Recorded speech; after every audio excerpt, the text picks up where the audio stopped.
অনেকদিন আগের কথা। রংপুরের এক শান্ত গ্রামে বাস করত রায়হান নামের এক কিশোর। রায়হান ছিল খুব কৌতূহলী আর একটু একলা স্বভাবের। অন্য ছেলেরা যখন মাঠে খেলত তখন সে পুরনো জিনিসপত্র ঘাটাঘাটি করতে ভালোবাসত। তার দাদার একটা পুরনো ঘর ছিল। গ্রামের সবাই যেটাকে ভূতের ঘর বলতো। কেউ সেখানে যেত না, কিন্তু রায়হানের কাছে জায়গাটা ছিল রহস্যে ভরা এক গুপ্তধনের মতো। একদিন দুপুরবেলা যখন সবাই ঘুমাচ্ছিল, রায়হান চুপি চুপি সেই ঘরে ঢুকে পড়ল। ঘরটা ছিল ধুলোময়। জানলা দিয়ে সূর্যের আলো ঢুকে এক অদ্ভুত পরিবেশ তৈরি করেছিল। চারপাশে পুরনো আলমারি, ভাঙা চেয়ার আর নানা অদ্ভুত জিনিস ছড়িয়েছিল। হঠাৎ তার চোখে পড়ল একটা ছোট কাঠের বাক্স। বাক্সটা খুব সুন্দর করে খোদাই করা ছিল। সে ধীরে ধীরে সেটা খুলল। ভেতরে ছিল একটা পুরনো পকেট ঘড়ি। ঘড়িটার রং ছিল সোনালি, কিন্তু অদ্ভুতভাবে সেটার কাঁটা থেমেছিল 12টার জায়গায়। রায়হান ঘড়িটা হাতে নিয়ে ঘুরিয়ে দেখতেই হঠাৎ টিক টিক টিক ঘড়িটা আবার চলতে শুরু করল। ঠিক তখনই চারপাশে যেন সবকিছু বদলে যেতে লাগল। ঘরের বাতাস ঠান্ডা হয়ে গেল, আর হঠাৎ সে বুঝতে পারল সে আর সেই ঘরে নেই। সে দাঁড়িয়ে আছে একই জায়গায়, কিন্তু সবকিছু নতুন আর নতুন আর ঝকঝকে। জানলার বাইরে তাকিয়ে দেখে গ্রামটা একদম অন্যরকম। মানুষজন পুরনো দিনের পোশাক পরে হাঁটছে, গরুর গাড়ি চলছে, আর কোনো বিদ্যুৎ নেই। রায়হান অবাক হয়ে গেল। আমি কি অতীতে চলে এসেছি? ঠিক তখনই একজন বৃদ্ধ লোক তার কাছে এসে বলল, তুমি কে? তোমাকে আগে কখনো দেখিনি।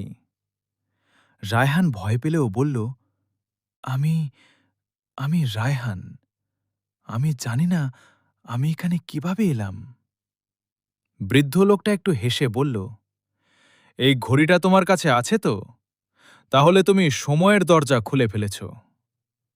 রায়হান আরও অবাক হয়ে বলল, সময় দরজা?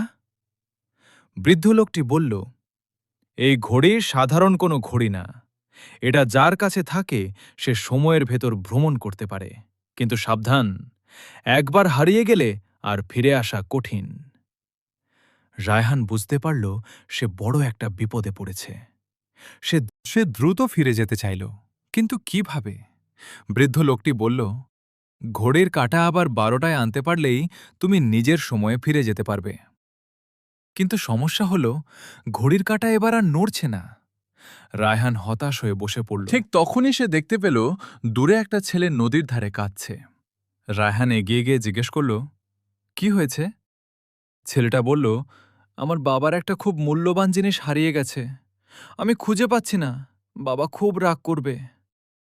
রায়হানের মনে হল সে যদি সাহায্য করে তাহলে হয়তো কোনোভাবে উপায় পাওয়া যাবে।